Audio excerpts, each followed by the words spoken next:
Mario, hablemos, si te parece, de liderazgo. La palabra líder es una palabra que no es capaz de englobar la profunda y amplísima dimensión que está detrás de la palabra. De hecho, si nos vamos a la raíz, que es indoeuropea, la raíz lid quiere decir cruzar el umbral. Un umbral no es una puerta corriente, un umbral es algo que nos lleva a otro mundo. Entonces, aquí tenemos la primera pista. El liderazgo nos lleva a otro mundo. El liderazgo nos saca del mundo conocido, nos hace penetrar en un mundo desconocido lleno de posibilidades y de oportunidades. ¿Cuál es el problema? El problema es que nuestro ego tiende a aferrarse a todo aquello que le ofrece poder, control, fama o fortuna. Y muchas veces se piensa que están los líderes y los seguidores. Los líderes como jugando en primera división y los seguidores como jugando en otra dimensión no tan glamurosa o no tan impactante. Y esto hace pensar pues que el líder, la líder son personas que tienen que ocupar puestos importantes en la sociedad o en la empresa. Y yo personalmente no lo comparto. Considero que el liderazgo es una forma de ser y de estar en el mundo y está liderando probablemente con mucha más eficiencia, con mucha más capacidad transformadora un profesor, una profesora en un colegio, un padre, una madre en su casa, transmitiendo valores, ayudando a confiar en posibilidades que a lo mejor una persona que ocupa un puesto muy alto en la sociedad, a nivel político, a nivel empresarial, y que sin embargo todo lo que hace es mandar, no inspira, no moviliza, no enamora con sus propuestas. Por eso el verbo liderar, porque es quitarle un poco el protagonismo a una persona, es decir, yo soy el líder, tú eres el líder, y sí que es una forma de ser y de estar, y en un momento alguien está liderando un equipo y de repente empieza a liderarlo otra persona porque conoce mejor cómo avanzar por aguas turbulentas. Si yo en ese momento me aferro a una posición y digo, un momento, ¿a quién líder soy yo? Las propuestas las hago yo, estamos matando el proceso. Hablemos también, si te parece, del estado de bienestar físico y de cómo contribuye tanto la nutrición como la salud física, como el entrenamiento a nuestro bienestar. ¿Qué sucede científicamente en nuestro cuerpo? ¿Por qué es tan importante realmente entrenarse? En los 3 superpoderes, el planteamiento que hago cuando toco la dimensión física es un planteamiento, yo creo que diferente al habitual. Por ejemplo, cuando hablamos de nutrición, pues siempre estamos considerando temas muy en relación con el trabajo del corazón, etcétera, etcétera. Aquí efectivamente se habla de cómo una pobre nutrición produce lesión en distintos órganos. Pero el enfoque está sobre todo en las capacidades mentales. Es decir, hoy nosotros sabemos que la nutrición tiene un impacto directo, no indirecto, directo en el funcionamiento del cerebro y, por ejemplo, en la aparición o no aparición de cuadros de ansiedad y cuadros de depresión. Una de las cosas que más me fascinó hace muchos años en un programa que hice en Boston fue cuando una persona muy prestigiosa del mundo de la psiquiatría dijo algo que en su momento era revolucionario, que era que en la ansiedad, los cuadros de ansiedad se había demostrado que había inflamación cerebral. Claro, esto a mí me sorprendió porque la ansiedad es un cuadro, obviamente, donde hay neurotransmisores que no funcionan de forma adecuada, etcétera, etcétera. Pero que haya inflamación cerebral, bueno, pues la nutrición puede favorecer que esa inflamación no se produzca. Y en este caso sí es muy importante decir lo siguiente, porque hay una investigación aplastante en este sentido, que hay que tener muchísimo cuidado con el consumo excesivo de azúcar, sobre todo azúcar refinado, porque produce lo que se llama una resistencia a la insulina, y la resistencia a la insulina, que es una hormona que produce el páncreas, tiene muchas connotaciones muy negativas en el organismo. Y ya se está empezando a asociar con enfermedades tan importantes como enfermedades de Parkinson o enfermedad de Alzheimer. ¿Quién hubiera dicho hace años que la nutrición podría ser uno de los factores que previene la aparición de un Parkinson o la aparición de una enfermedad de Alzheimer? Respecto al ejercicio físico, hay que tener en cuenta algo que muchas veces se nos escapa, y es lo siguiente. Cuando una persona hace ejercicio físico, y para eso no tiene que apuntarse a un gimnasio, basta con que se mueva más, es decir, con que avance, caminar deprisa para acelerar el corazón y la frecuencia respiratoria, y hacerlo como 30 minutos al día, 5 días a la semana, que además se pueden dividir en 3 bloques de 10 minutos cada día. Lo interesante es que cuando se hace ejercicio físico, se liberan una serie de sustancias, de neurotransmisores, en este caso de neurotrofinas, que son como mediadores químicos que favorecen que crezcan cosas en el cerebro. ¿Que crezcan qué? Que crezcan aparezcan nuevas conexiones, las maravillosas sinapsis descritas por don Santiago Ramón y Cajal, que se formen nuevas neuronas en ciertas áreas. Y lo más bonito es en las áreas en las que se forman. Por ejemplo, los hipocampos. En los hipocampos se forman nuevas neuronas a partir de células madre que están en las cavidades cerebrales o ventrículos. Los hipocampos son esenciales en la memoria y el aprendizaje. Aumentan las conexiones en las regiones prefrontales, esenciales en la capacidad de analizar, en la capacidad de tomar buenas decisiones, en la capacidad de mantener la atención. Y además aumentan las conexiones en el cíngulo anterior. El cíngulo anterior es la estructura cerebral más importante en la conexión humana. Planteabas también, Mario, la importancia de una actitud positiva. ¿Hasta qué punto nuestro pensamiento condiciona nuestra respuesta física en la vida? Es una pregunta de mucho calado, Marta, porque nosotros ya sabemos esto cómo funciona. El pensamiento tiene la capacidad de activar ciertas cosas en lo que se llaman los mapas de los sentimientos, sobre todo en el cíngulo anterior y en la ínsula de Ryle, que son estructuras cerebrales. Y los sentimientos son capaces de activar procesos corporales a los que llamamos emociones. Es decir, si yo pienso que soy incapaz y le doy vueltas a que soy incapaz, pronto me sentiré incapaz. Fíjate que sentirse incapaz es mucho más devastador y duro que pensar que uno es incapaz. Pero el problema no es solo sentirse incapaz, es que llega un momento en el que eso, al afectar al cuerpo, hace que yo realmente sea incapaz. Nosotros no podemos cambiar los sentimientos de forma directa. No conozco ningún sistema, he dado bastantes vueltas, lo cual no quiere decir que no exista, no lo he encontrado, para cambiar directamente los sentimientos. Pero sí podemos cambiarlos indirectamente, cambiando la forma de pensar y cambiando la fisiología de nuestro cuerpo. Por eso, cuando una persona hace ejercicio físico, cuando una persona cuida el tiempo que duerme, etcétera, etcétera, empiezan a cambiar los sentimientos y empiezan a cambiar la forma de pensar. Todo está conectado. Por eso, para acceder al mundo de los sentimientos, o accedes por el mundo del pensamiento o accedes por el mundo del cuerpo. Por el mundo del cuerpo, efectivamente. Al ponerte en acción eres capaz de hacer un cambio mental. Exacto. Y también un pensamiento negativo se transforma con uno positivo. O sea, hay una transformación directa. Sí. De hecho, lo que se llama el reframing, que es cambiar la estructura mental, es la base de muchas terapias muy potentes. Por ejemplo, toda la terapia de Albert Ellis, etcétera, está muy basada, y de Aaron Beck, está muy basada precisamente en cambiar esquemas cognitivos.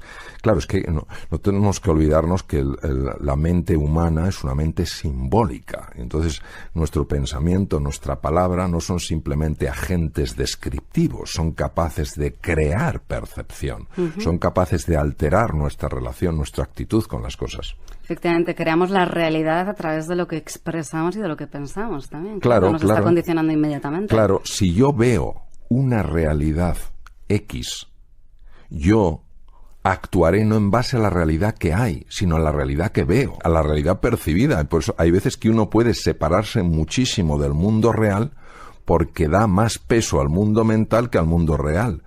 Esto es un gravísimo error, porque al final la realidad es lo que es.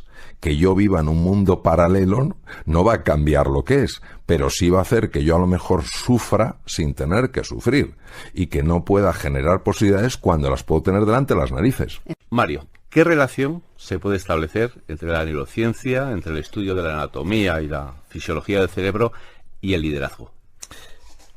Liderar es inspirar, liderar es ayudar a una persona a que aflore su mejor versión e implica 3 etapas. Uno es autoconocerse, otro autogobernarse y el tercero saber encontrarse con otro ser humano. Autoconocerse, penetrar en la verdad de uno, implica un conocimiento de los procesos mentales que tienen lugar y del sustrato físico que es el cerebro humano. Autogobernarse implica también conocer las emociones, a dónde me llevan, de dónde surgen y qué he de hacer para alterarlas, para transformarlas, si me están llevando a un lugar al que no quiero ir. Comprender los núcleos cerebrales que están implicados en las emociones, cómo unos afectan a otros, cómo se puede entrenar, cómo se puede transformar, cómo se puede reinventar el cerebro para tener emociones positivas que nos impulsen, que nos ayuden, y no emociones que nos anulen, también es un punto importantísimo. Y el encuentro con otro ser humano es esencial. No existe felicidad sin el otro. Por más que nos empeñemos en decir que cuando uno tiene mucho es más feliz. No, no es cierto. Es decir, la persona que tiene 2 millones de euros no es el doble de feliz que la persona que tiene 1 millón de euros. No cabe duda que el bienestar económico es necesario, es imprescindible. No es suficiente. Saberse encontrar con otra persona es saber entender esos procesos que también están teniendo lugar a nivel mental, a nivel cerebral, sencillamente para que nuestra conversación sea una conversación donde nos comprendamos y donde miremos juntos en la misma dirección. Mario, me gustaría preguntarte, ¿un líder entonces ha de dar respuestas o un buen líder es el que formula preguntas? Bueno, la calidad de una respuesta siempre depende de la calidad de la pregunta. Entonces, para mí un líder fundamentalmente es una persona que tiene que hacer grandes preguntas y confiar en que dentro de las personas están las grandes respuestas. El cerebro no explica por completo la mente. Yo sé que hay algunos neurocientíficos, he estado con algunos de ellos y son muy relevantes, les tengo un tremendo respeto y alguno de ellos además un gran afecto. Yo sé que hay neurocientíficos de gran talla que dicen que la mente se explica completamente a partir del cerebro. Yo, personalmente, y lo digo desde la humildad, no lo comparto. Ahora bien, sí es cierto que el cerebro explica muchas cosas del funcionamiento mental. La mente se parece mucho a el agua. Cuando está agitada no se puede ver el fondo, no se puede ver lo que tienes en realidad, ni tus talentos, ni tus capacidades, ni tus energías dormidas. Y solo cuando la mente se calma, es como ese agua que también al calmarse permite ver lo que hay en el fondo.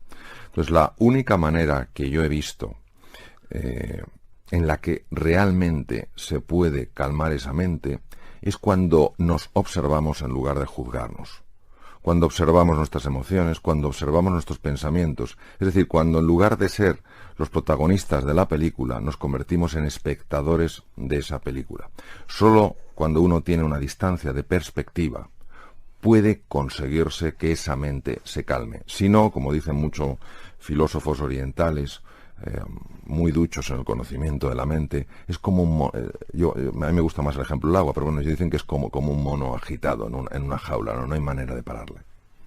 Entonces, ¿podríamos decir que la no mente sería un buen estado de la mente? Bueno, el lenguaje no es capaz de llegar a lo inefable, a lo que va más allá de las palabras. Entonces, es muy fácil liarse utilizando esas palabras. Digamos que la mente tiene 2 formas, la forma agitada y la forma calmada. A la forma calmada a mí me gusta llamarla consciencia, que es el darse cuenta. Y a la mente agitada me gusta llamarla la mente confusa, la mente que enjuicia. Entonces, más que la no mente, es la mente tranquila. ¿Qué ocurre? Que se utiliza el concepto no mente porque para llegar a esa mente tranquila hay que penetrar en el silencio. Y la mente agitada no soporta el silencio. La mente agitada solo quiere que estemos constantemente pensando y constantemente moviéndonos.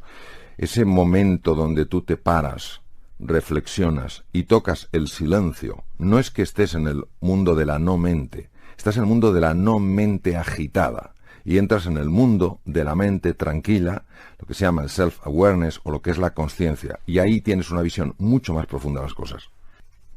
Cuando hablamos de consciente y cuando hablamos de inconsciente, a nivel más físico, ¿dónde está?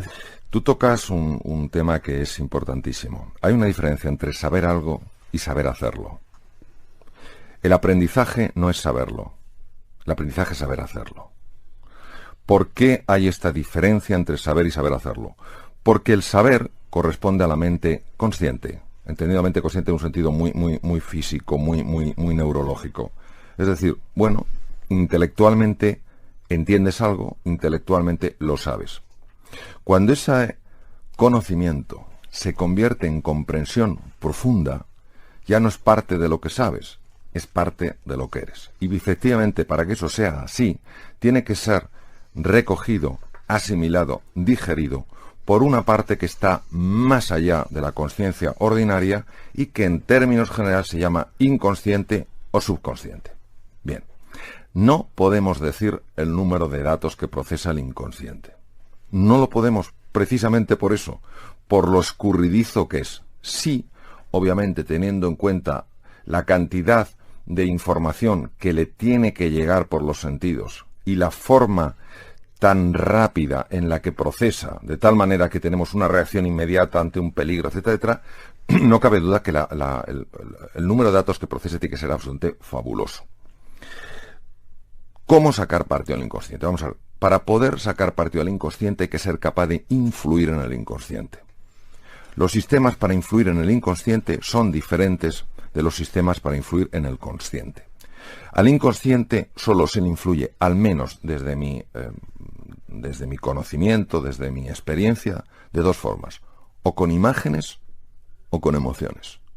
Cuando usamos la imaginación y las emociones de una forma conjunta, el inconsciente siempre lo recoge. Es decir, al inconsciente no se llega con conocimientos, se llega con experiencias.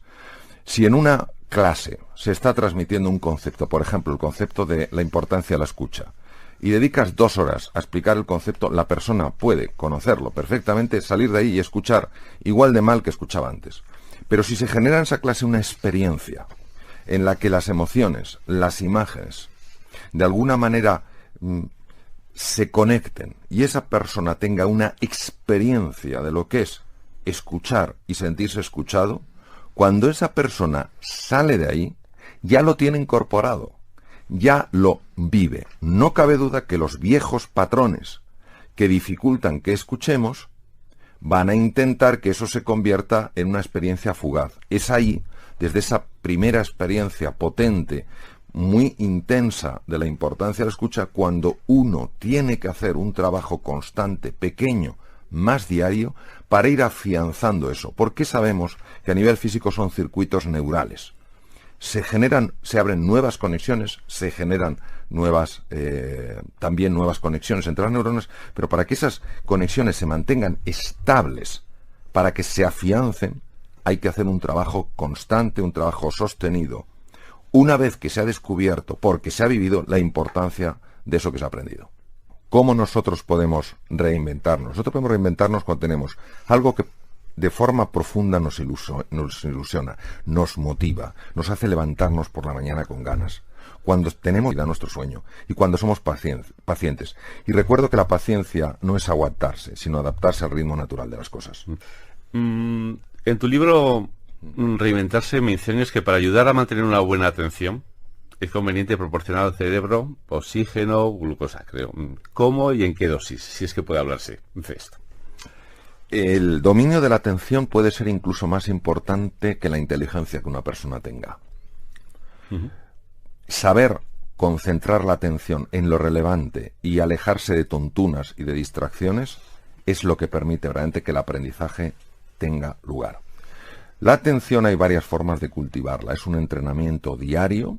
Una de las formas más potentes que se ha encontrado es lo que se llama mindfulness o atención plena. El mindfulness sencillamente es que tu atención deje de estar atrapada con esa jaula de grillos que son nuestros pensamientos automáticos y se concentre en una parte del cuerpo, la que sea, la respiración, la pierna, el dedo, lo que quieras.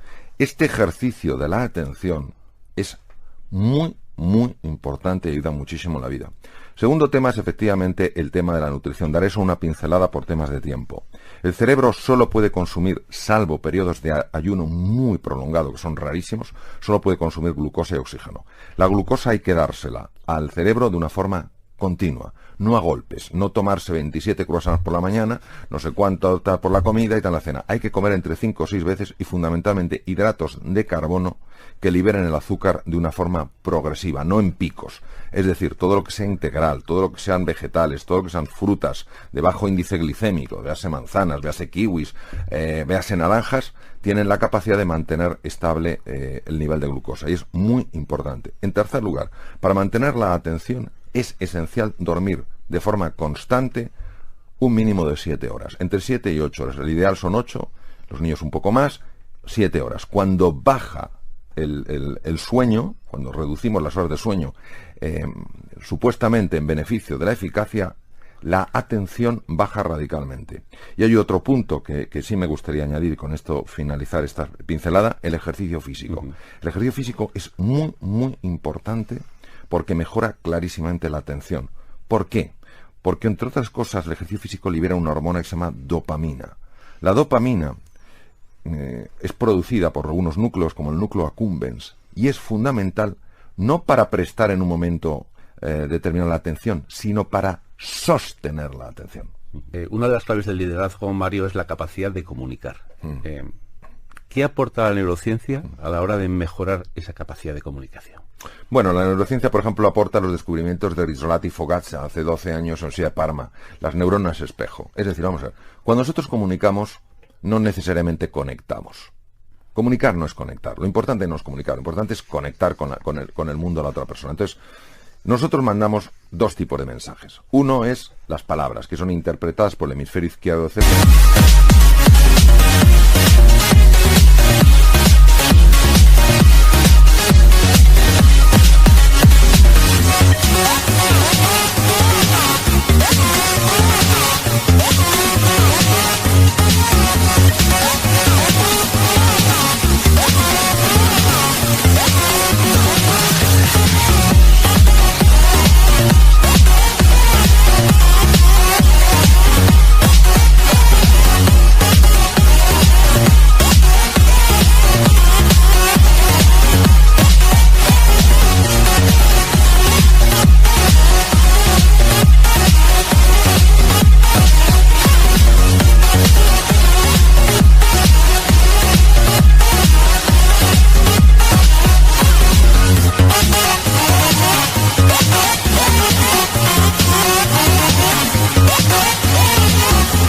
La otra persona.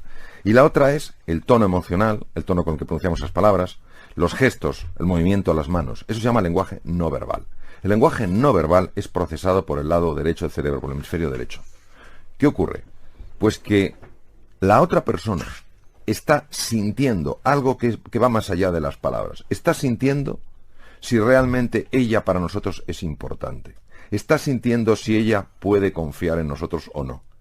Si la respuesta a eso es que sí, que esa persona siente que para nosotros ella es importante y siente que se puede fiar en nosotros, entonces se produce un fenómeno llamado influencia. Y entonces estamos conectando. Pero si la persona en su interior siente que lo que nos importa es venderle el producto, no hacerle ver el beneficio que tiene para ella, o que tampoco se puede fiar para nosotros, podemos hablar lo que queramos. No llegaremos nunca. Muchas gracias. Gracias. Un placer. Gracias.